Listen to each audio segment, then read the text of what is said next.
with our taxes. Developing the country too is like doing us a favor. I'm pregnant with this issue soon, I get to labor. Even this one, I'm just saying my life could be in danger. Left with me, they should start trying with Antoine and Mantambo. Forgive me, Jehovah, for we need a savior. First the youth, let's check our behavior.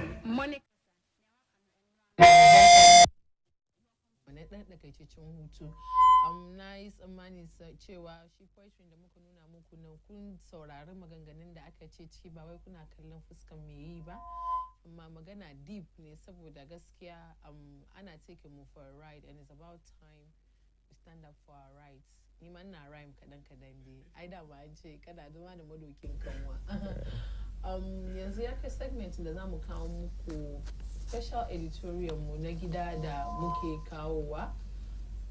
Shi yasa za mu kawo wannan sannan muna nan tare da abokin aiki na Malam Fari shi zai kawo mana wannan editorial na yau na kan IMF kenan. Malam Fari, take it away. Take it away. Magana nan kenan wai take it away. Na doki shin wani magana da mu yau da safe kamin zai fara ya kamacin gaida masu kallon mu duk baki da yin ce assalamu alaikum wa rahmatullahi ta'ala wa barakatuh. Kamar yadda kuka sani dama suna na Malam Fari, kowace ranar litini kamin dai mu shiga cikin newspaper review mu muna kawo muku shi ra'ayi na yan editors na nan ga a Baina TV. Wato makon da ya wuce mu duka muka san babban magana da ya tashi nan kasan mu Ghana dangane da shi IMF da gwamnati ya ce za ya tafi neman taimako. Shin mutanen Ghana da dewa da dama sun samu riyansu ciki sun kace kaman wasu sun ce ya ba su mamaki, wasu suka ce bai ba su mamaki ba saboda kaga yanda lamarin kasa aka tafiyar da lamarin kasa har zuwa wannan lokaci da gwamnati ya dauki wannan shawara, yanke wannan shawara cewa za ya tafi IMF domin neman taimako. To ta kan ya batun IMF ga zai zama babban magana, ya zama babban magana ce ne domin wasu zatuttukan da gwamnati mutanen shi suka yi kwanukan baya da yau wanga mataki da sun ka dauki. Amma kamin mu ci gaba da namu shiri ya kamaci mu gane IMF na ma wani irin dodo ne. Don yanzu ya zama kaman IMF ya zama dodo da ka riga ka ce da ka IMF shi zama magana. To where the IMF lends under concessional and non-concessional arrangements or can provide outright loans, a lending arrangement which is similar to a line of credit is approved by the IMF Executive Board to support countries' adjustment programs. Shi sa asalin magana ne program. Shi letter da gwamnati ya zana zuwa ga IMF wani shirye-shirye ne da gwamnati zai kai ma IMF domin IMF ta amince da wannan shirye-shirye ya so ta zo ta taimaki gwamnati. Kamar yadda muka sani dama IMF ba za su zo su taimake mu ba face da wasu conditions. Salman an ce conditions cikin Hausa ne? Kai ci gaba. Well, face da wasu conditions za ta duba cikin Hausa dictionary ta kawo muna shi manan conditions. An ce menene condition? Wato yi haka ni ma yi haka kenan. In baka yi haka ba ban yin haka. Shi yasa IMF muka je kudi dokoki kudi da su bamu amma ta kan wani doka da idan muka amince da wannan doka tukunan su bamu wannan kudi. Asalin shi dai duka ne kawo muna physical discipline, wato shi tattalin arzikin kasa, wato discipline ta kan tattalin arzikin kasa. Bari mu dai koma kuma kan IMF. Shi IMF din mu a Ghana members ne, mu kasan mu Ghana members tunda an ka kaddamar da shi IMF a shekara 1944. Ghana yau mu members in IMF ne. Shi sa mu ma muna da wannan right mu je IMF mu ce su taimake mu. Amma taimakon IMF inji Bature wai baya zuwa on a silver platter, yana zuwa ne da wasu dokoki da ya kamaci mu amince da. Suka ce the arrangement requires the members to observe specific terms. Dokokin nan kenan. to observe specific term and subject to periodic reviews in order to continue to draw upon it.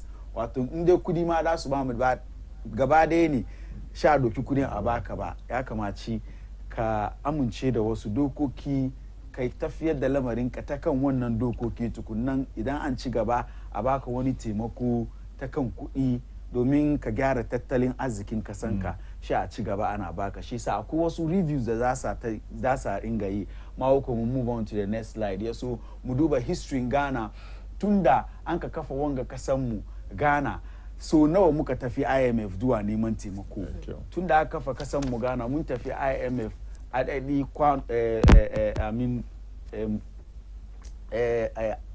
so 16 kamun wani ya kara 17 kenan shi sa first time da Ghana muka tafi IMF ne May 17th 1966 the last time da muka tafi ne April 3rd 2015 that was under John Dramani Mahama shi John Dramani Mahama dai bai boye muhimmancin IMF ba ta kan tattalin arzikin kasa domin dama kamin wannan gwamnati ya fito da wannan zance cewa za su tafi IMF dama shi tsohon shugaban kasa John Dramani Mahama ya zo ya ce musu ta kan yanda tattalin kasa ya yi rauni tattalin arzikin kasa ya yi rauni su je IMF domin IMF kawai za ta iya ta shigo ta kawo muna shi wannan stability da muke so domin mu samu amincewa a wajen mataimakanmu shi sa shi John Dramani Mahama bai taba cewa IMF nan ba shi da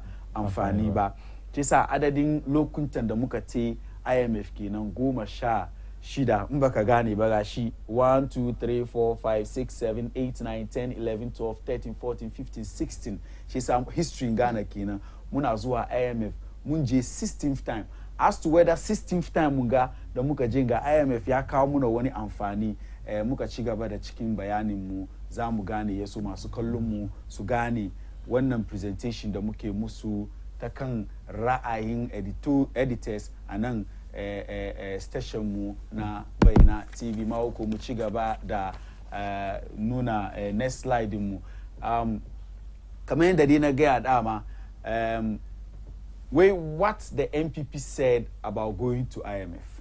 Okay. Now mun san kaman Ghana mun je IMF 16 time. The last time da muka je ne 2009 under John Dramani Mahama. Lokacin nan she NPP na cikin opposition. Ko? Lokacin she suna cikin opposition. Sun yi wani zatuttuka da dama wanda ke jagoranci waɗannan zatuttuka shine vice president mu Alhaji Dr. Mahmoud Bawumia yace you remember that the NDC government had to go to IMF wanga zance ma da lokacin da anka gifa musu kuriya kenan sun ka zo gwamnati suke mulkin kasa yace you remember that the NDC government had to go to the IMF to rescue the economy. That was indeed a rescue mission. Chi Daria. It was clear that the Mahama-led government had lost its way, failed Ghanaians, and did not have any idea as to how to get us out of the ditch it had driven us into. Wato lokacin nan ke ne yake cewa kamar lokacin da shi gwamnatin NDC sun kaje IMF domin neman policy credibility. Wato sun rasa yanda da su tafiyar da lamarin kasa ne, ba su da wani anya da za su bishe dai su tafi da mu IMF. Wato wannan lokaci muka san shi so shugaban kasa yana da wani term shi da yake kiran su yace incompetent Mahama government. We asked you to give us 4 more years because our government born out of the NPP under the leadership of the President Nana Addo Dankwa Akufo-Addo has kept faith with you Ghanaians by delivering on the commitments we made to you. Wato wannan zance da yake na shi vice president mako move on yaso mu ga sauran members in NPP na me suka gaya dangane da IMF mun san kene Japan yanzu ne yana neman a bashi anya shi ma yazo ya zama shugaban kasan Ghana wato dai contest cikin primaries in NPP domin neman ya samu yazo ya jagoranci kasan Ghana. Shi kuma yace I hear some people say we should go to IMF.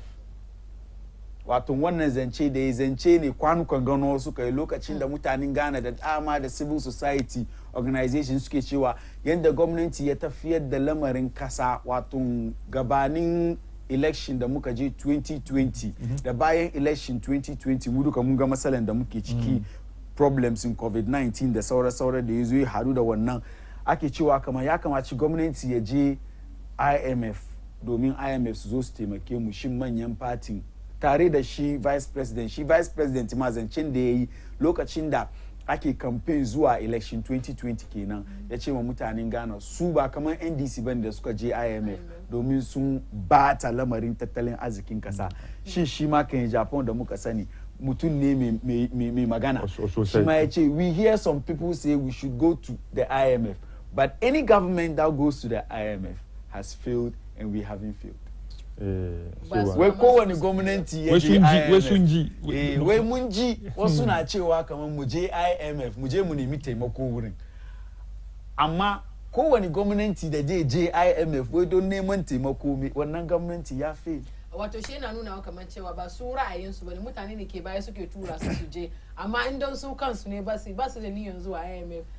I hear some people yana ji mutane na cewa mu je IMF amma ba su ra'ayin mutane ne su ba wai su ra'ayin bane domin duk wani gwamnati da ya je IMF ya fi shi yasa in su sun je yanzu aka saboda ra'ayin mutane ne ana domin lokacin da John Mahama ya je IMF lokacin da suke opposition sun ce ya fail sun ce shi incompetent ne domin ya je IMF shi yasa su ba za sa je IMF ba domin suka je IMF wannan zatuttuka da suka gaya ma John Dramani Mahama da NDC na mutanen Ghana sun gaya musu the same thing shi yasa ci ra'ayin shi wai idan gwamnatin NPP suka je IMF sun fail shi yasa ba za sa ji zancen mutane na cewa kamar su je IMF ba ma hukumu move on.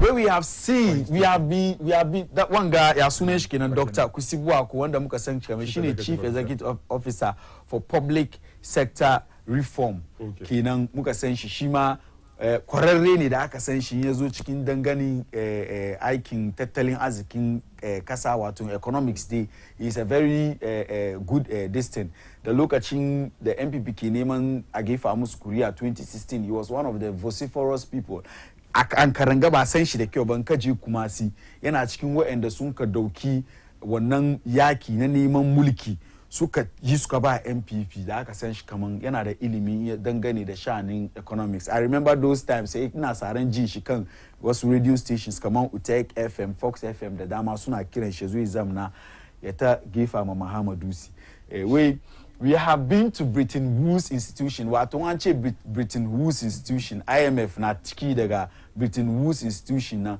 IMF da muka sani suna da mutane 100 kasashe 190 as members cikin 190 nan Ghana muna ciki ana kiransu Bretton Woods institution wai mun je wurin 15 times and have not benefited from it.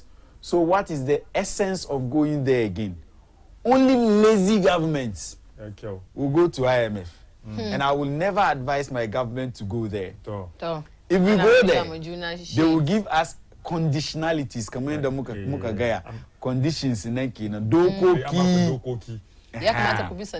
to cancel free SHS and other policies like NAPCO,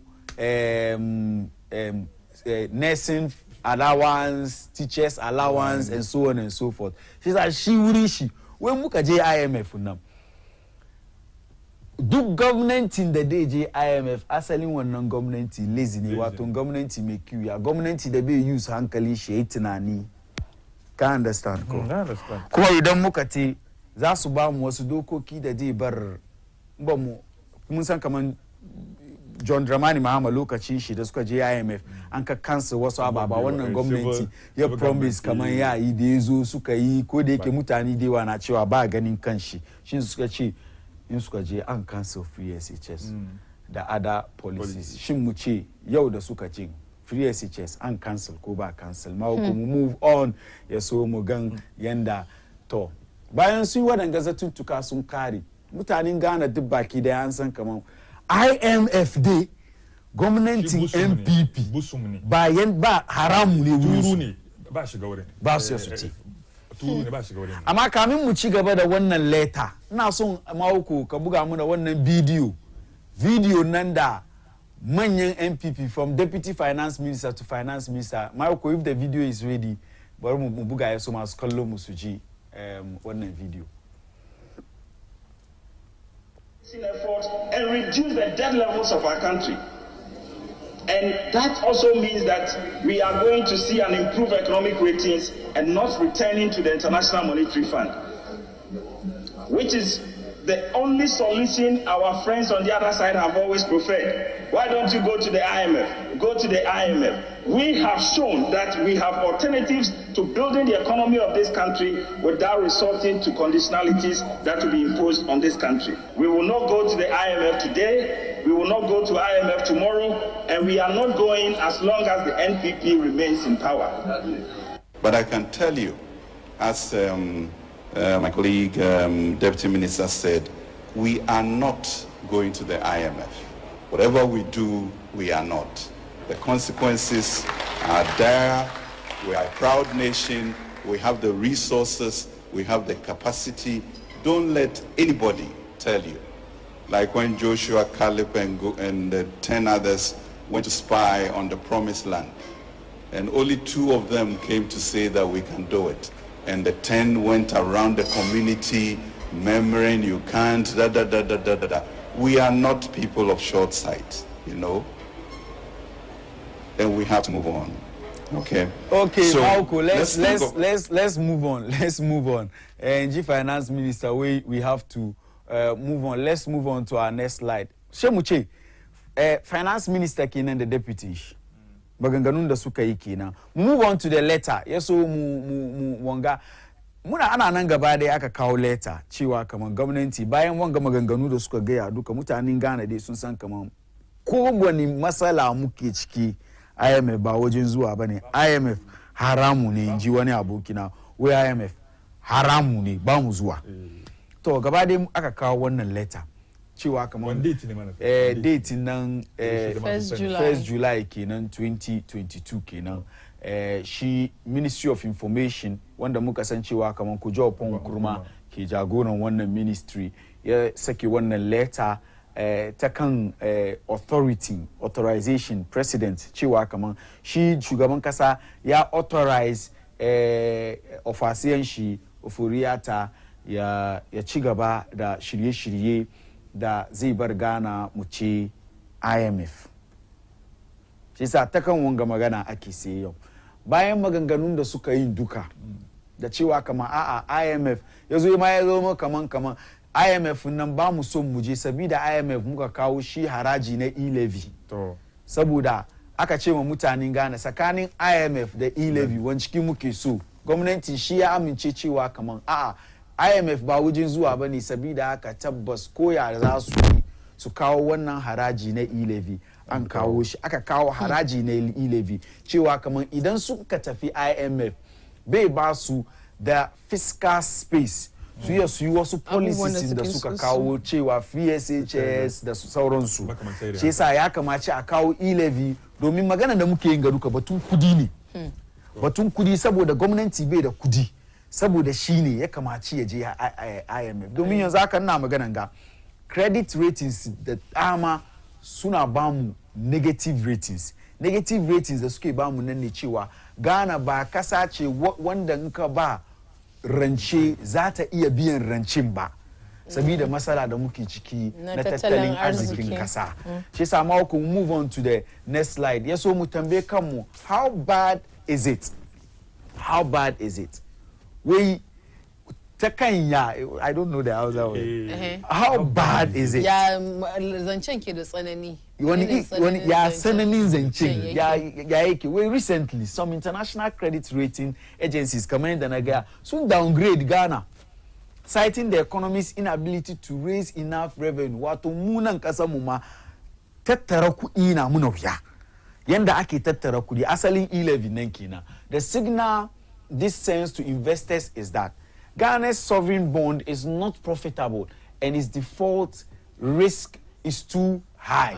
Default risk na wato servicing shi bonding da maybe biyan bashin na da wuya domin kasa ce wanda ba ta yi ta tattara kudi ita da kanta mun ka tattara kudi asalin kudin 80% ana doka ne a biya masu aikin gwamnati sauran a doki a yi loan servicing babu da wani kudi ma da ke aje da idan muka je muka issue bond investors za su zo su subscribe to bond mun nan suna da wani aminci tare da su da yadda cewa kamar Ghana idan muka subscribe bondin Ghana za ta iya biyan bond ban ma bonds mu ya zo ya zama unprofitable. Where the implication of this is that the government may not be able to raise money from the international capital market saboda ba yadda da kai ba kaman Ghana na baka kaman yanzu aka zaman kangan ka tashi kaje kai ka karbi rance ba kai ka biya ka je wurin kofi ka je wurin ama ka je wurin ajuwa ka karbi rance ba kai ka biya ba ama kofi da ajuwan duka gida guda suke she gobe Kwame na cikin wannan gida no zaka zo ka karbi rance wurin Kwame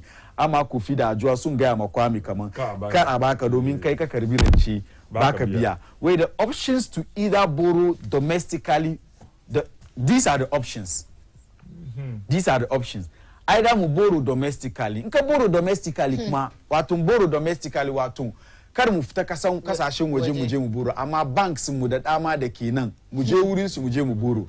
To yanzu banks nan an ce ni da kai mu je wurin banks mu je mu karbi loan domin mu yi mu bubude aiki. She gwamnati kuma da kanshi she kuma ya zo ya crowd waɗannan banks yana karban loan wurin su abinda zai yi ne zai kashe the private sector from developing from growing idan suka grow kuma su da su doki mutane aiki gwamnati yayi tax income charge or borrow from other countries au mu je wasu kasashe daban-daban mu je mu nemi rance wai kuwa from the international monetary fund to inda muka kai kenan gidan turun kenan gidan turun ba yanda da mu shi dai mu ci haramu to isa in ba ka bi wurin dan kasa ba in ba ne wani kudi daga wani gari ba shi da je gidan turu gidan turun kuma ma ko move on. How bad is it?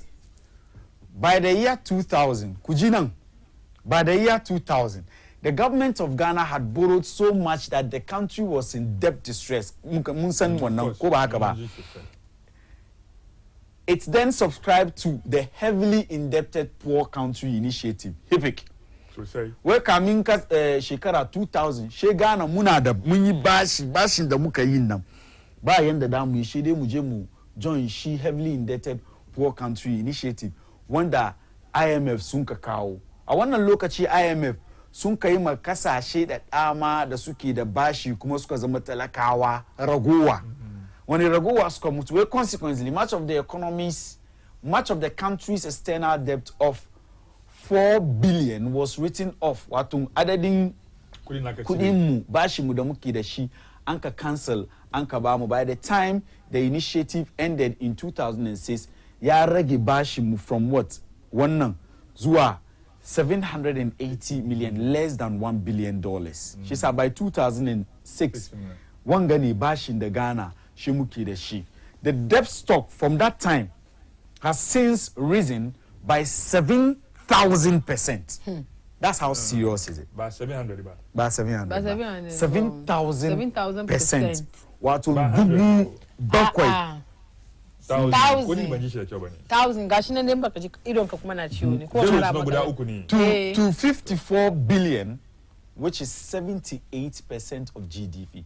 The current debt to GDP ratio 78% while the average for developing countries is 60%. Wato average ma na developing country masayin mu cewa mu developing country mun wuce zuwa 60%.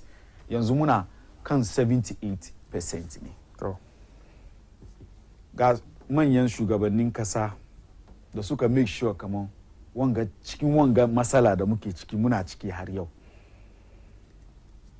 amma yau firan suwa ake yi wannan wanga amma amanta da na sama okay inda abin ya fito kenan ma ko mu ci gaba. Why are we here? We are here to go to the IMF. Why yanzu da mu duba abin da ya sa muka kai cikin wanga masala na farko wai poor economic management mun dai bar masu kallon mu san kaman source mu nan shine City Newsroom shi sai wanda ke so ya je read wannan abu ya gane ya je City Newsroom ya je ya samu understanding shi ta wurin muka dauki mu ma muka kawo muka wangan ra'ayin mu ta kan wannan magana. Ghana's physical and economic fundamentals have proven to be weak and worsened over the last few months. Ghana is getting less money than it needs to spend. Muna kashe kuɗi fiye ga kuɗin da muka tattara. Problem mu kenan. Last na zamna nan nayi wannan magana. Kowane kasa da bai tattalin arzikin kasan shi bai wangan shi da kyau yake bar kana tara kudi amma kudi da zaka tara shi ka ci kudi fiye da wannan kudi kana samun deficit ne. Deficit nan kuma idan kai kana samu shi ke bar masu baka rance su bar baka domin yana gwada cewa kaman kai da kanka baka ka tattara kudi ka ci kudi cikin kudin da ka tattara ka ci fiye ga kudin da ka tattara kuma duk wanda ke ci fiye ga kudin da ya tattara kullun shi da bashi shi sa kasan mu ga kullun mu da bashi ne where the total public debt stock stands at 391.9 billion Ghana cedis as of the end of the first quarter of 2022. Har yanzu gare da muke magana bashin da muke da shi kenan kasawai translating to a debt to GDP of 78% kamar yadda na gaya dama. Where the cedi has also weakened 22% against the dollar in 2020. Mu dai mun sani these days cedi nan yayi kamar Usain Bolt ne yana gudu shi da dollar na gudu yana bin shi haka yayi wai this has left it with the distinction of being the worst performing currency in among African countries. Wato kadoki cedi mu yana cikin kudade cikin kasan Africa da ba sa kokari. Inji wani malami na wai autan kudi duk duniya kenan. Why are we here? Still muna kan don me yasa muke nan. Wai Ghana wai poor credit from international markets. Poor credit from international market. Where Ghana is not in a position to borrow money because rating agencies have not given strong endorsements of the country's economy. Kamar yadda na gaya, sabida muna cin bashi ba mu ya biya. Asalin mu muna cin bashi ba mu ya biya. Sabida kudin da muke tattarawa a kasa muna cin kudi fiye da haka. Shi sa rating agencies da ke duniya wayanda suke amincewa da karfin ka cewa kaman kai idan an baka bashi an baka kudin bashi kai ka biya kudin wai a'a kar kowa ya ba Ghana bashi kudi domin Ghana economy ce da in ka bata kudi biyan shi ya mata wuya. Ghana's deficit also meant that lenders on international capital who are in a position to give Ghana money do not trust in the economy. Ba su da yadda da amincewa da kasan Ghana domin wannan kasa idan ka bata kuɗi biyan kuɗin na mata wuya. This means the government has had to turn to the IMF to gain credibility in the eyes of international lenders. Wai sabida haka ne gwamnati ya kamaci ya je IMF domin IMF abin da za ta yi ne za ta zo ta tsila samuna mu ci kudin da muke tattarawa kudin da za ta wuta ba mu kamar rance ku karbin nan kudin nan zai taimake mu ne wasu ababa da yau da yake muka je out mu je mu nemi loans ba mu samu ko mun samu ma an ba mu loans na with high interest domin ba amince da karfin Ghana cewa kamar idan ka bata loan ta biya ba shi yasa an kaje me shi ya baka loan nan by with high interest sabila so ka ja baya ke daga ka karbi interest nan kuma high interest nan kuma shike ban service loan nan da ka zo ka service loan service nan manan shi ne kawai ka je ka karbi loan da ka karbi loan shi aka dogara ma interest kai interest nan kana biya ma tukunan ka fara biyan principal nan shi yasa in dai interest nan na da yawa shike bar kaga kudin kasa idan an tattara an kare shi a doki kudin duka aje ana service loan ana biyan masu ma'aikata aiki kaga kudi ya kare shi a rasa kudin da daje a sa cikin capital project wato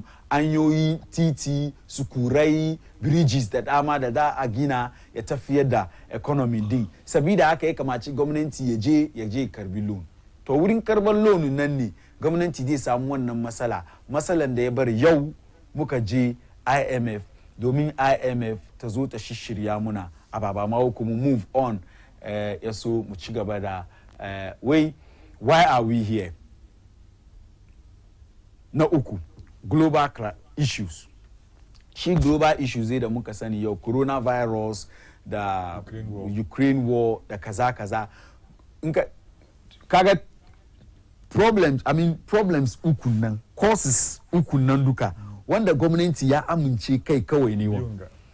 Yawan kaji cikin firan manyan gwamnati sun ce ma kama, oh, global issues, shi ya bar Ghana muka kai wanga masayi da muka kai.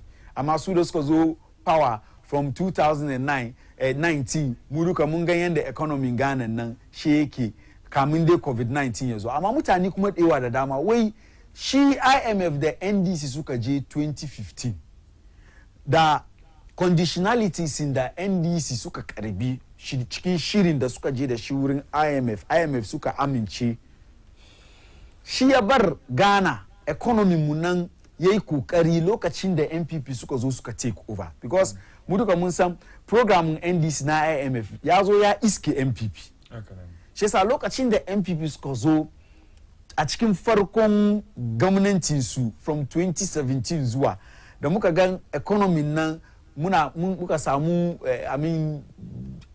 indicators in economy mu dai suka yi kyau nan mutane wai results in IMF da NDC suka je 2015 5-year program nan shi ya bar economy mu nan ya samu wannan kyawun ya sunan shi ba wai wani kokarin MPP bane shi yasa mutane suka ce yanzu reality nan ya dawn at the government kamar yanzu reality nan ke abinda muka ga asalin kokarin da MPP suka yi amma ji su wai global issues ne wai ana fada Russia the Ukraine wai coronavirus kaga statement ban wuce bakin ga statement in the Russian embassy su kuma suka release kamar ya Ghana ke blame crisis economic crisis ba Ghana kawai bane kaje duniya duka kowane gwamnati amma Ghana da wayan da Ghana ke yin nasu na is too much kamar kar Ghana su blame problem su kan fada Ukraine da Russia su kuma suna da nasu su bar fada bi da kyau ma ko move on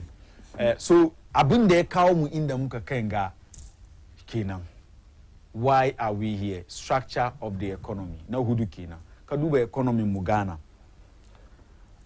ana produce cocoa nan raw shaji da shi kasashen waje shi su je su add value kai shi su suna cin amfani shi shaka ma shar muku timber mu the same thing crude oil mu yau ka zo masu exploit crude oil shi an ka duba lokacin da Ghana economy mu nan da ta samu wani growth duka growth da economy nan ke samu nan ba wai don an bude aiki mutane na yin aiki bane growth da economy nan ke samu asalin shi duka maybe wannan shekara anya an ja mai dewa wannan nan kuma fleeting ne da ya zo shi ya wuce shi yasa da gwamnatin ga suka zo suka samu economic growth up to 8% duka mutane na cewa kamar saboda wannan lokaci oil fields da aka discover lokacin tsohon shugaban kasa John Dramani Mahama da suka zo su suke cin amfani shi haka kuma no lokacin Atamils lokacin da aka discover oil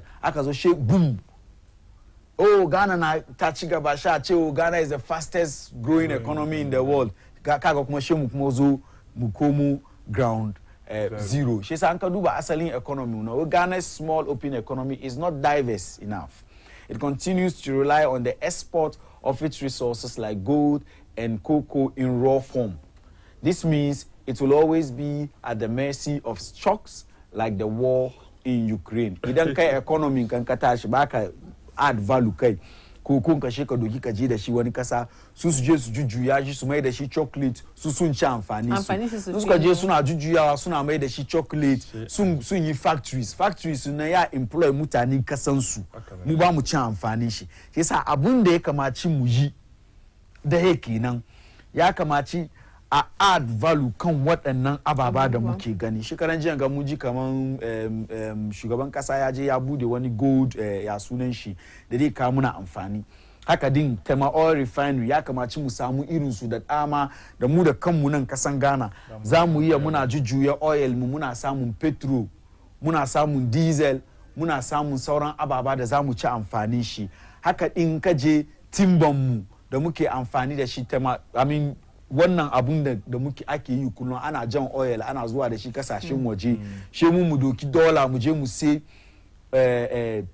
petrol da aka refine inda da mu haka da mu ta yi kullum zai kawo muna matsala timban mu a zo a doki a tafi da shi a ji a gaggyara a kawo muna kujeru a zo a zuba cikin showroom mu je muna sayarwa kan mu nan mun ya mu mai mu karfafa shi ya so mu yi goldun mu a zo a doki ga su yan ciwon sha suke zuwa su je su kwashi goldun su je su jujuya shi su mai da shi ornaments masu kyau su kuma kawo muna nan muna sai kashe mu da shi da tsada economy mu na ana zuwa a doki raw materials mu nan ne she a export idan an je an export she mu kuma je muna neman gold muna neman dollar she mu je mu nemi dollar kuma mu je mu kawo waɗannan kaya da muke da raw materials nan da a deliberate government policy zai iya ya bar mu samu factories na ce wannan gwamnati da suke kai sun yi kokari cewa kaman one district one factory da suka kawo amma mun san matsalolin da ke ciki irin homegrown policies da muke nema kenan nan kasan mu Ghana da zai bar mu ya maganci wannan matsalan mu na kowace lokaci she mun je IMF sun je sun ba mu conditionally she mu ce to don me yasa ba mu bar dokan kasan mu ba IMF gaba daya aba turu don me yasa ba mu dokan kasan mu ba IMF gaba tambayoyi ce kuma ra'ayi na Baina TV yan jaridun mu nan ga zan kawo karshen namu zance na IMF da inda muka shiga mun ka fito mu dai namu ra'ayi kenan cewa kaman kasan Ghana idan muna so mu maganci shi matsalan mu da kullum yake bar mu je IMF shi dai mu mayar hankalin mu kan ci gaba da homegrown policies da zai bar nan ga kasan Ghana mu ci abin da mu muke shukawa mu sa rigan da muke dinkawa mu sa takalmin da muke yi ko wani abu da mu yi nan ya kamace a ce mu kasan Ghana mu no ke yin abin mu ba kullum muna tafiya kasashen waje muna shigowa da shi kuma gwamnati a make sure kaman an yi discipline wurin kashe kudin kasa kar gwamnati kullum kana kashe kudin da baka tattara ba nan zan kawo karshen wanga edition mu na ra'ayoyin mu na yan jaridu a nan Baina TV. Assalamu alaikum. Wa alaikum assalam. Malam Fari kai kokari ka tattauna duka ka faffasa topic mun gode kwarai amma su kallo dai ina albishir kaman dai kun gamsu da wato bayanan da Malam Fari ya kawo muku kan zancen shi IMF da ake kuce da shi dai a ƙasa. A nan za mu kawo muku wannan karshen shi wannan special editorial wato ra'ayinmu ne nan gida da muka baku. Za mu je mu dan je gajeren hutu mu zo mu dora muku aiki wato za mu kawo muku kanun labaran jaridu na kasa kenan muna nan kuma shi da Malam Farin za mu wannan tattaunawa so za mu dan zagaya mu dawo mu zo mu ci gaba da aiki yanda ya kamata ku saurare mu. One question, why are you doing all this?